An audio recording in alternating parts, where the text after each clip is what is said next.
Bueno, muchas gracias.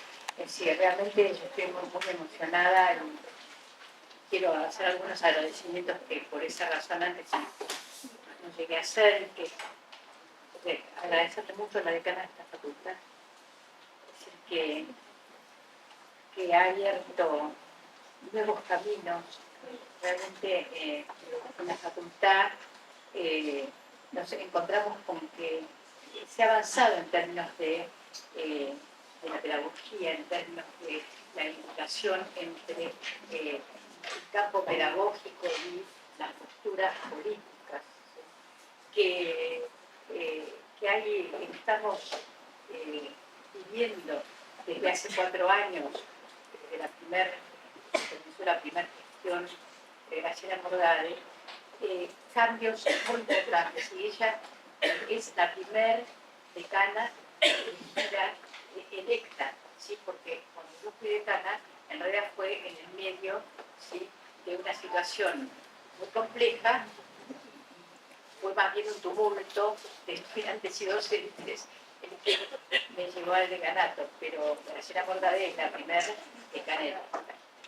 Y quiero decirles que además realmente les agradezco mucho a Anaí Gelman, a Miriam Felfeber, lo que están haciendo desde el Departamento y el Instituto de Investigaciones en Ciencias y Educación, que realmente están abriendo también caminos para que todos nosotros podamos investigar, podamos enseñar, podamos pensar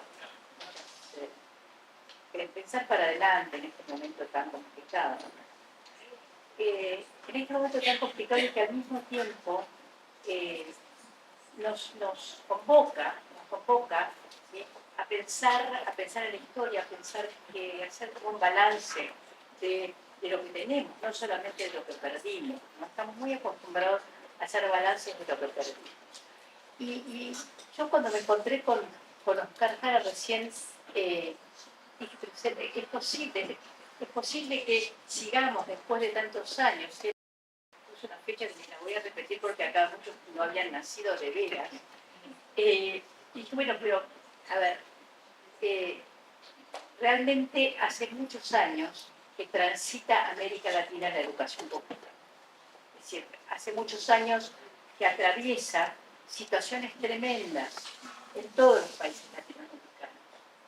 Y digo la educación popular como no me gusta decir un campo demasiado territorializado, pero sí como tendencias distintas que en realidad terminan coincidiendo en un compromiso, vamos a decirlo de la manera más simple, en un compromiso con el pueblo, en un compromiso con los países, en un compromiso con América Latina, en una comprensión de que en realidad la idea de América Latina no fue una lejana idea de los precursores de la reforma universitaria o de Teodoro Roca, el supuesto redactor del manifiesto liminar, ni tampoco, digamos, solamente una idea que tuvo a Vasconcelos en la raza cósmica o Rodó en el Ariel, no, sino que la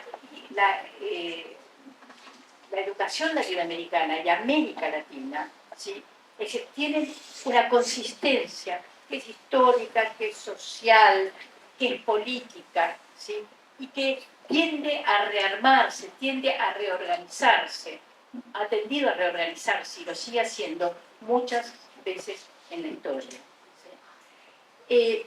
En donde, digamos, uno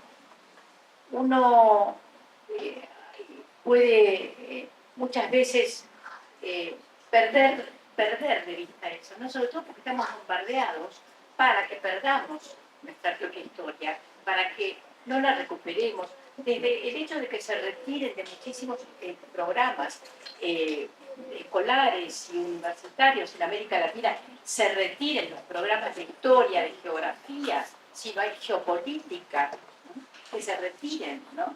Es decir, que se reduzcan junto con el reducir los programas de derechos humanos, por ejemplo, ¿no?, los contenidos de derechos humanos. Es decir, esto nos golpea todo el tiempo, entonces desde ese lugar hasta, ¿sí? Esa es la consistencia de esta sociedad en que vivimos, ¿sí? Que es una consistencia cada vez más, ¿sí? Tendiendo, yo no sé si diría al individualismo, pero sí diría a la segregación, ¿no? Es decir, esta sociedad duty free, ¿no? Es decir, en donde uno encuentra que hay, se encuentra con sorpresas, uno se encuentra, que veo amigos todo el tiempo, entonces uno se encuentra con que hay, ustedes saben que hay bancos, ¿sí? Así como hay lugares en donde se acumula el dinero y la riqueza y zonas libres, ¿sí? En donde se acumula la riqueza del mundo, también hay lugares donde se acumulan las obras de arte, por ejemplo, ¿no? Hay lugares de acumulación de las obras de arte que son algo así como una nueva moneda empiezan a ser las obras de arte. Y de la misma manera, hay lugares en donde se acumulan los conocimientos, hay lugares en el mundo donde se acumulan los saberes, ¿sí?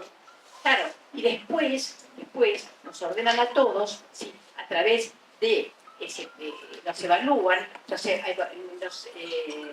tratan de ordenar a todos a través, mediante las evaluaciones estandarizadas.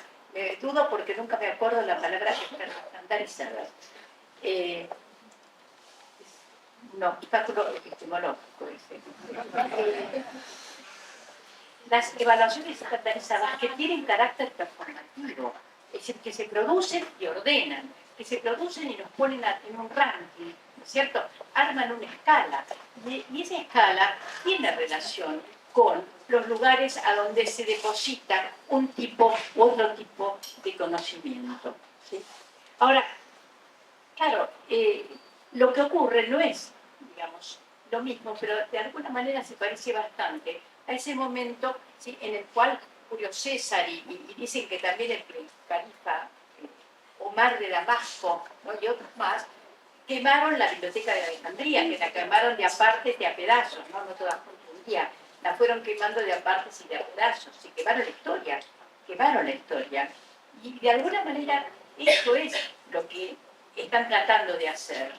Eso es lo que están tratando de hacer, poder, ¿sí? Yo esto lo aprendí de Alicia de Alba, hace muchos años, me acuerdo que fue la primera que empezó a decir, cuidado, hablamos de pedagogía y ella decía, cuidado, pero ¿sabes qué? La riqueza del mundo, ¿cuánto decías? La tiene el 20%, me decía, ¿no? Ella decía, la tiene el 20%, me decía anoche, pero ahora la tiene el 1%. ¿Sí? Entonces, digamos, el tema es que los saberes también son concentrados. ¿Sí? También se concentran, no solamente en la NASA, ¿no? No solamente en la NASA, sino que también se concentran en lugares privados, ¿sí? Donde también hay grandes empresarios, ¿sí? Que invierten porque se han propuesto llegar ellos, ¿sí? Terminar ellos los viajes espaciales. Por ejemplo, la empresa Marx One, ¿sí? Cuyo propietario es Buzz Landor. Hay un físico, ¿sí? Que es el que ha ideado esto con ellos, que es Gerald Hooft, lo pueden encontrar en internet. Entonces, que han invertido enorme cantidad de capital para ser los propietarios, ¿sí? De los viajes al espacio. Entonces, yo digo todo esto porque me parece que hay que agrandar la visión muchísimo para después sí aterrizar en el lugar concreto en donde nosotros, los que estamos acá, de una u otra manera, lo que queremos hacer es educación popular. Porque me parece que si nosotros no enfrentamos esta enormidad, por lo menos conociéndola, por lo menos tratando de acceder, ¿sí? A cuáles son las razones por las cuales somos sometidos a evaluaciones, somos sometidos a la reglamentación, ¿sí? Que como decía la compañera, viene toda armada del Banco Mundial, etcétera, etcétera, ¿sí? ¿Por qué la OCDE pone a la educación como como un bien transable, ¿sí? Es decir, todo esto, ¿sí? Que necesitamos, ¿sí? Tener un conocimiento general. Necesitamos entender lo que pasa en otros países de América Latina. Necesitamos entender el desarrollo desigual de la política y de la política educativa en América Latina. Necesitamos entender ¿sí? cuánto les está costando, les ha costado y va a seguir costando ¿sí? A los compañeros chilenos ¿sí? levantar cabeza después que efectivamente fueron tomados como el lugar de prueba. Yo estoy de acuerdo con la compañera, en el sentido de que, digamos, no es para la clase, sino que fueron tomados como lugar de prueba, pero levantaron la cabeza y un buen día ¿sí? aparecieron miles y miles y miles de estudiantes en la calle que seguramente ¿sí? Piñera va a volver a ver en algún momento. Entonces, digamos, yo creo que hay que comprender el conjunto, como también hay que comprender la complejidad de la situación mexicana. O sea, lo que López Obrador tiene que manejar, muy complicado, hay que dejarlo tranquilo, ¿no? O sea, que haga lo que pueda para que la flecha, en lugar de ir así en México y haya más y más miles y miles de muertos por año, vaya para el otro lado, ¿no? Y entonces ayudar a eso, ayudar a que el conjunto de América Latina ¿sí? pueda levantar cabeza e ir para otro lado, porque si nos vamos hundiendo, ¿a dónde llegamos? Llegamos a Bolsonaro. Entonces, me parece que esto es algo muy importante. Y en ese sentido que decía, ¿sí? Es decir, que la alegría enorme que me da estar con Alicia, con Rosanidia, bueno, y la carta de Marcela Gornizollano, y lo que me produjo el encontrarme con Oscar Gara, porque dije, bueno, hacía muchos años que no nos veíamos, y entonces somos muchos los que seguimos en América Latina, ¿sí? De una u otra manera. A veces no pensamos lo mismo, o a veces abordamos, mejor dicho, abordamos el campo de la educación popular desde ángulos distintos. En ese sentido, es que a mí me parece que, claro, todos tenemos algo que es casi una pregunta en común, que es cómo acceder, cómo desarrollar ¿sí? Caminos que nos permitan, nuevas formas de educación popular, tanto en el marco de gobiernos democráticos, nacionalistas populares o como lo quieran llamar o como se autodenominen en América Latina, ¿sí? Como en el marco de gobiernos, ¿sí? Como lo que va de Bolsonaro a Macri, pasando por Piñera, por Duque, ¿sí? Entonces, ¿cómo trabajar? ¿No es cierto? Sobre todo, digamos, en un futuro, en un plano ya más de, no sé si de utopía, pero al menos de, no sé si ya de proyecto, pero al menos de utopía, ¿sí? Cómo acceder a formas ¿sí? de un socialismo, de una democracia popular, no sé. Es decir, sí, la revolución, lo que se entendió en el siglo XX, ¿sí? por revolución y el socialismo real, ¿sí? también fueron aparatos de acumulación sesgada, social y políticamente, ¿no? de los saberes. Entonces, si no podemos tener un modelo del pasado, quizás lo que debamos hacer sea analizar más bien como alternativas y como experiencias, ¿sí? Aquellos acontecimientos, procesos, hechos, ¿sí? que fueron intentando una educación distinta, una educación en donde el sujeto que se constituyera en ese espacio ¿sí? fuera un sujeto popular, no pensando que el pueblo es siempre bueno, como pensaban los viejos anarquistas, como pensaba Kropotkin, o bueno, los viejos anarquistas. No, me parece que no es por ahí la cosa, sino que estoy diciendo pueblo como una construcción. A mí no me cabe duda ¿sí? de que, esto se lo digo como, no soy cristiana, pero lo digo como los cristianos primitivos, que hay una igualdad inicial, que la igualdad no es algo que se construye, sino que nacemos todos iguales. Después, digamos, hay una desigualdad producida por la sociedad. Nosotros lo que queremos es trabajar para superar esa desigualdad, ¿sí? Y entendemos que no es para llegar a una uniformidad, no es por eso, sino para llegar a la justicia social para llegar a una sociedad en que se organice en base a los derechos. Y entre los que estamos acá, ¿sí? Nos parece como principal el derecho a la educación, ¿no? Ahora, yo creo que el ubicarse en una línea de la historia, el reconocerse parte de una línea histórica, digamos, cuando nombramos a Freire, cuando hablamos de la escuela activa, cuando nombramos a tantos educadores latinoamericanos, ¿sí? que avanzaron con sus ideas, con sus escritos, ¿no? Ayer alguien hablaba de Wayzata, ¿no? Daba la experiencia de Wayzata como si fuera actual, como si fuera actual. Y yo quería decir porque decía, bueno, no, a ver, Wayzata, en todo caso, fue una continuación de lo que había hecho Cárdenas, de la experiencia, fue más que experiencia, ¿no? Del gobierno de Cárdenas en México, del 94, del 24 al 40. ¿Sí? Esto es lo que retoma Wayzata. Pero veamos qué están haciendo ahora, veamos lo que está pasando en Bolivia. ¿Qué está pasando en Bolivia? Miren, yo me acuerdo de haber estado hace algunos años en una reunión donde estaban todos los grupos indígenas en Cochabamba, se había estado en otra años atrás, y que lo que pedían era que se incorporaran los contenidos de sus culturas al currículum. Ahora no es eso, ahora es mucho más. Ahora le dieron vuelta, no es que incorporan los contenidos de aymaras, quechua, guaraníes y todos los grupos indígenas, que hay muchísimos en Bolivia. No, sino que se dio vuelta el asunto y ellos son los sujetos de ese currículum. ¿Sí? Esto es lo que se está tratando de hacer. Bueno, entonces hay que verlo. Cuando uno se pregunta a Wayzata, encuentra huellas de eso allí. Y también las encuentra en los normalistas mexicanos.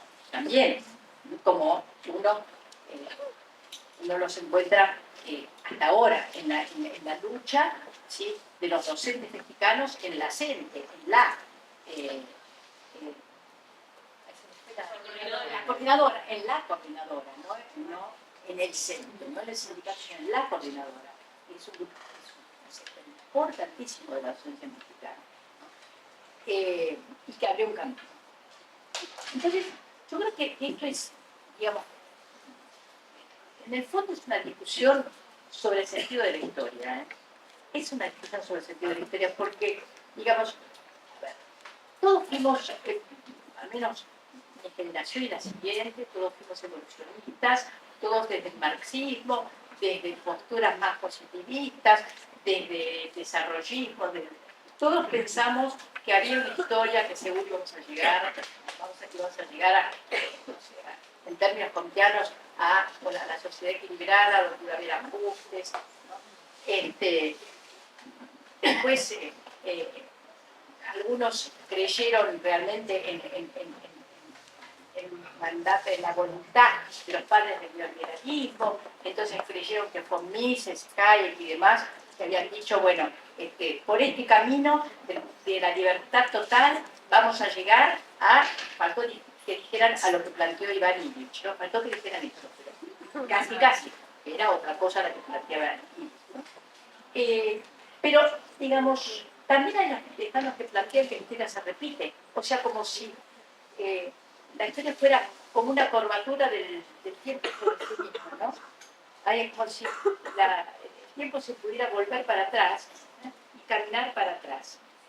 Y en realidad, nosotros vemos que la vida cambia, que las ideas cambian, que no es lo mismo, que no es lo mismo la situación actual de cada uno de nuestros países que la de hace una década, y mucho menos la de hace más décadas, pero sin embargo la historia está presente, es constitutiva.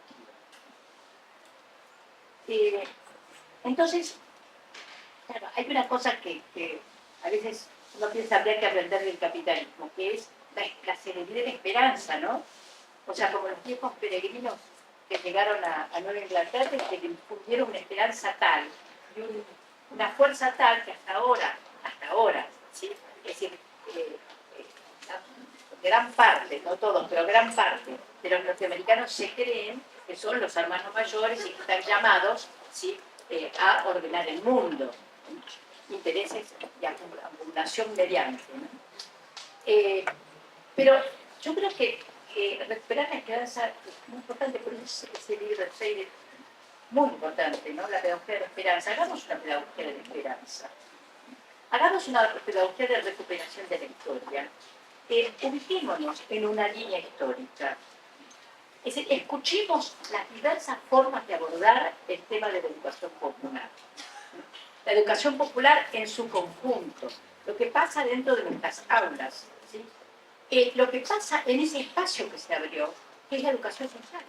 O sea, no podemos cerrar los ojos, ¿no? Y no ver la cantidad de experiencias que no son y no aceptan ser privadas en el sentido del siglo XX, pero tampoco son estatales. Entonces, eso es un espacio muy grande, inesperado. Entonces, si pensamos que existía educación pública y privada, de repente nos encontramos con un espacio, ¿sí?, con muchísimas experiencias, fuera de las cuales no se sabe qué hacer, ni legalmente se sabe qué hacer. Pero me parece que hay que conceptualizarlo, hay que avanzar y conceptualizarlo. Hay que conceptualizar lo que soy la educación estatal, lo que es la educación, llamémosla social, para alguna, y todo lo que está pasando en la educación privada, asediada por las grandes corporaciones, que están asediando a los tres espacios, ¿no? Que es muy limitado lo que digo de tres espacios, pero bueno. Entonces, yo termino con esto. A mí me parece que es muy importante el reafirmar la presencia de los educadores, de nosotros, la presencia humana, la presencia física de los educadores. Eso es muy importante. Muy importante porque mientras nosotros hablamos de todo esto, y el viejo aparato del sistema escolar hace agua porque le pegan, porque además necesita actualizarse. Es decir, mientras tanto, se le va pegando al docente, se va pegándole al docente. No quiero dejar de recordar, porque vine para acá diciendo, la voy a recordar a una gran educadora, que fue Mari Sánchez.